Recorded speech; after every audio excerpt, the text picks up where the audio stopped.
Welcome again to Sight and Song, where you find us slightly miffed that there aren't many songs containing the word manifest anymore. Please manifest yourself. Unless of course you're following Georgia's national final, which takes place on Wednesday. Following last year's effort, which parachuted all the way out of the reckoning in Copenhagen, this year there are a clutch of songs vying to get to Vienna. It includes this one, where the singer appears to be needing a big wee during the intro. And then the caption helpfully reminds us how long the note is held for on the hook line. We are free.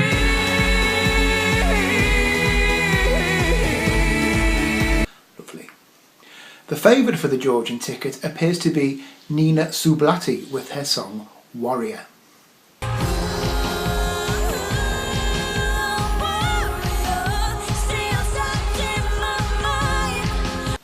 She's already stamped onto the nation's consciousness after winning their version of Pop Idol in 2013. And with the random draw now part of the contest's past, there's absolutely no chance of her singing next to Malta in May, the country whose song is also called Warrior. What are the chances of that? If you are to believe the internet, lady singer Marta Sanchez is all set to be unveiled as the Spanish entrant at some point in the next week.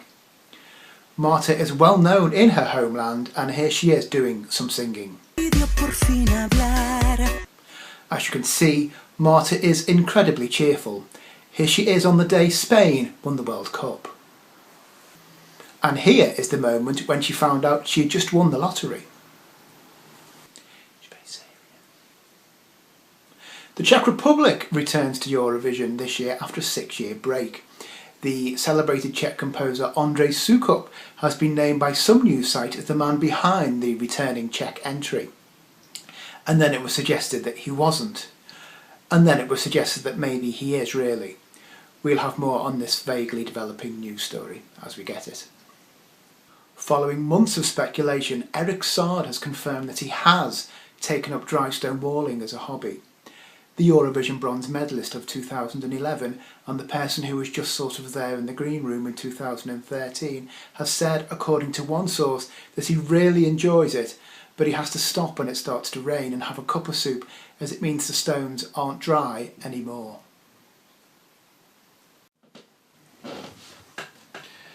Excited about Belarus? I love Belarus. Do you? Just did on my. Is this it? Myself. This is the Belarusian entry. This is Uzari and Maimuna, but it sounds like... Is that a tattoo? Where on his neck, I think it's all coily things. The name sounds a bit like umami, that hidden taste sense. There's a new one now. Oli Oli or something. Yeah. Tastes of butter. Look, she's doing a bit like, you know, the woman from Romania last year who, by spectacular magic, appeared on stage.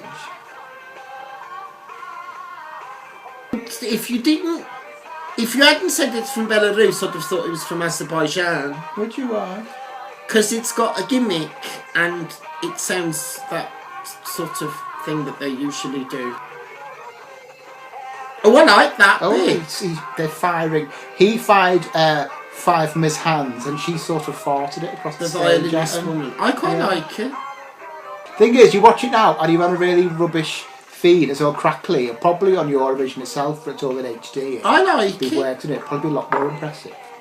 Because I think he's quite good. I quite like the song. I like the string element with the woman.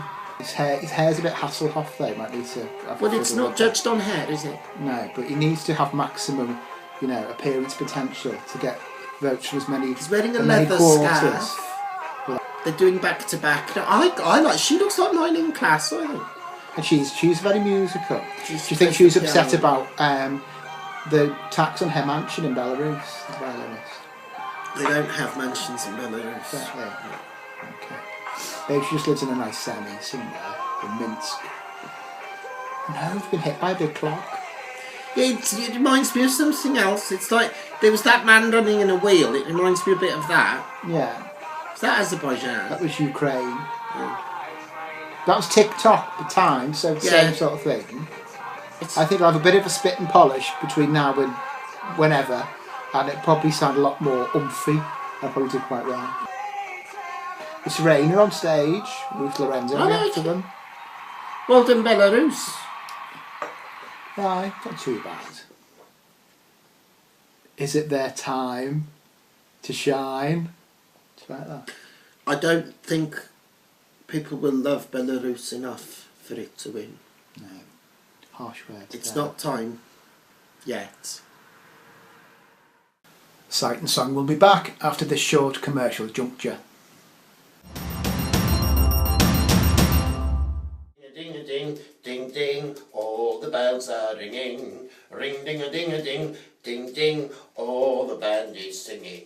A ding a ding a ding, ding a ding a ding, ring a ding a ding, ring a ding a ding, ding ding a ding a ding, ring a ding a ding. Anything for the weekend, sir? Please. Here you go. Ooh, that's just what I need. Ronnie Carroll's Johnny Barrels, when you're in for a really big weekend. Is that your baby? Does its nappy need changing? Have you run out of nappies? Are you unable to get any nappies because the shops are shut and your husband was supposed to pick some up on the way home from work and he has spent all the money on sweets and comics instead? Well, worry no longer. Just call Cathal Dunn's Nappy Van. The singer of Ireland's 1979 Eurovision entry is proud to be able to dance about like this and then get in his van full of nappies to deliver them to where they're needed, like your house. Thanks, Cathal. You're welcome, and he charges just €50 per nappy. I'll have 7.5. You certainly can, thanks to Cathal Dunn and his Nappy Van. Nappy Van! And now on Sight and Song, it's time to check in on all the action in Geneva in the next episode of European Broadcasting Union. You may want to send small children out of the room.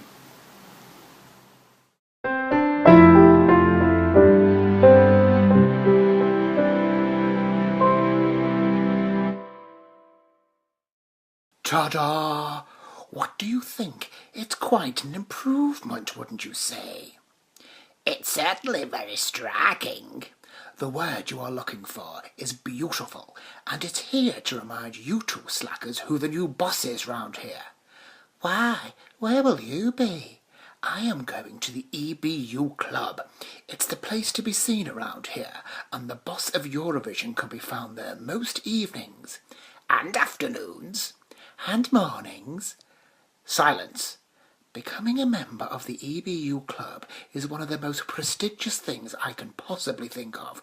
They still won't let Lulu in. I shall do whatever it takes to get in there and impress the boss of Eurovision.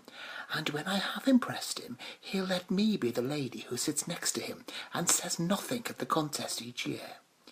You're so ambitious, Mrs. Clifford Brown. I'm a cock at your drive. So you should be. Right, you losers. I am off to the EBU Club and I won't be back until they've let me in. Enid, what's up? You look like you've run right up here from the press pack stabling department without stopping. Oh, Dirk, I have. You won't believe what Doris in Stable Replenishment just told me. What? Tell me. Oh, wait. Here comes Mrs. Clifford Brown, and she looks very pleased with herself. I hope you two haven't been slacking while I was away, having a very successful afternoon. Well, yes, I did hear that. The man on the door at the EBU Club told me that in order to get membership, I had to strip naked and run round the car park 3 times while shouting that the boss of Eurovision smells of gravy. I shouted it very loudly, especially when I was running beneath his office window. I couldn't wait to get dressed again and come back up here and wait for my pass to be delivered. Then you haven't heard, Mrs. Clifford Brown. The boss of Eurovision wants to see you in his office straight away. Excellent. He must want to give me my membership card in person. I'll go to see him right now. Oh dear, I don't think she realises she's in trouble.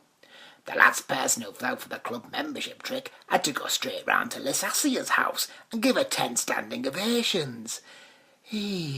Well, after all that brouhaha, I wouldn't mind a glass of milk. Fancy coming to the EBU club?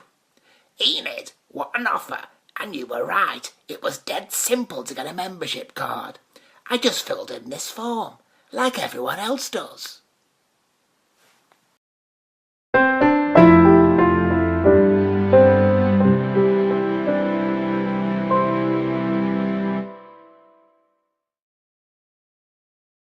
What's that you hear? Yes, it's Nick Park having sleepless nights. And now we go over to our sports desk, it's really that chair about 5 feet away, for the latest in Fantasy Eurovision League.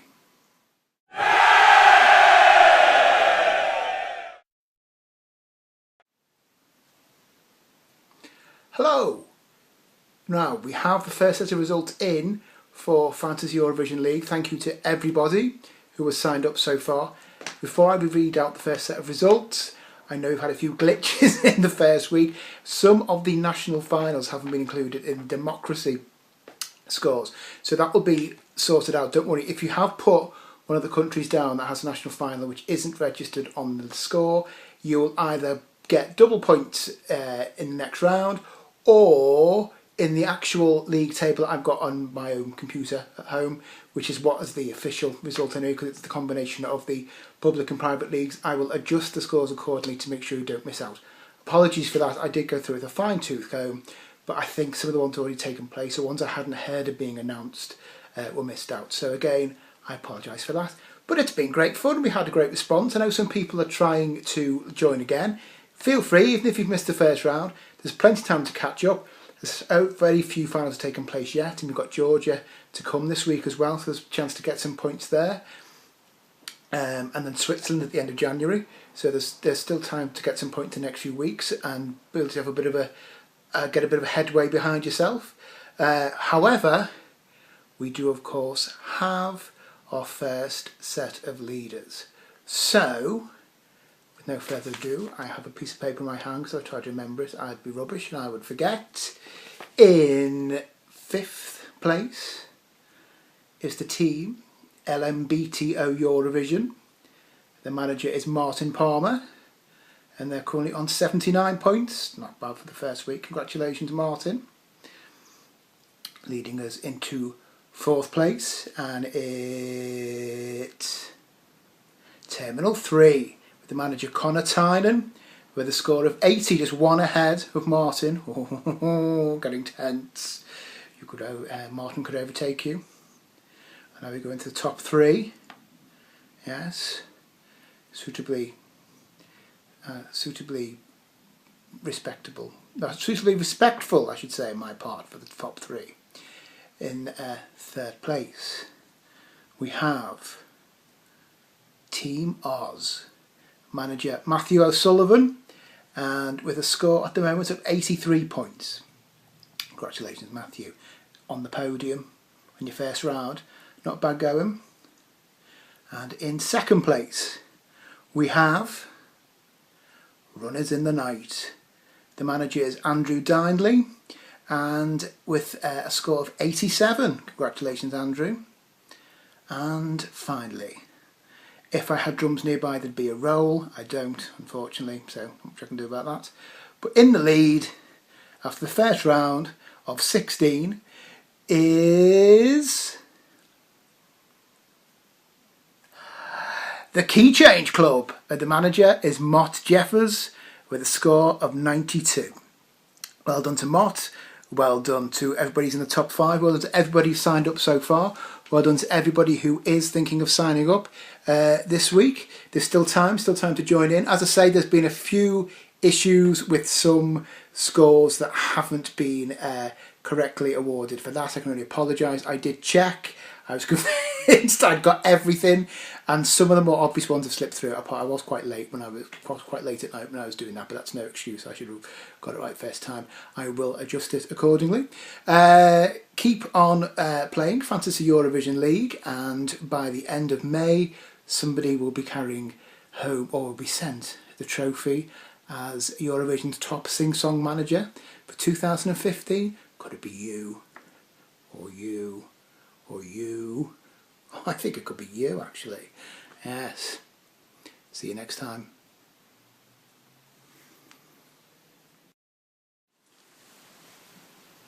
Well done to Key Change Club. I'm not going to tell you how my team is doing. Now you see, because Malta staged the Junior Eurovision, they just kept the stage up and held the national final really early. Which is what Do they stage it because Malta's small? They staged it because they won the Junior Eurovision the year before. She was at Copenhagen. Well done, Malta. Well, this is Amber, Warrior. To be fair, you didn't like the last Maltese one. No, I hated that. Because I liked it and you didn't like it at all. No, I didn't like it. What? It Everything. didn't work. It was like 3 different songs, and they had that stupid upright piano on the stage, and that bit didn't work, and it was all far too jolly. That lovely note she had there. I don't like this. Yeah, it's a bit something and nothing, isn't it? It's very different to last year's. I hated last year's, but I preferred it to this. Yeah. Well, she's in a dark outfit on a very dark stage. So it doesn't really stand. Nothing about it stands out. And the song's a bit. It's very slimming. She looks very slim. Like a, Oh. What does that remind me of? the Albanian one. Before she starts going chai. Possibly. Oh. She'll come out with a dirty. Didn't Lena do some oh? She may have done. Bro. This sort of feels like it still hasn't got started, and it's I been know, going we're on a while. like 2 minutes in. She only got 50 seconds to save this. Come on, It's Amber. something and nothing, isn't it, really? No. See, Amber's something nothing, because green spells go, red spells danger. Amber's just in the middle, and this is sort of sums up this song, really. I was going to say something clever about fossilised resin, but I can't be asked. Fair enough. She was from Estonia or something. You could say, well, no, it's a Baltic jewel, Amber, couldn't you? And it Yeah. shines. But she's from Malta, which is not known for its amber. It's not. But amber is considered to be unlucky. Latvia had lots of amber. I don't know.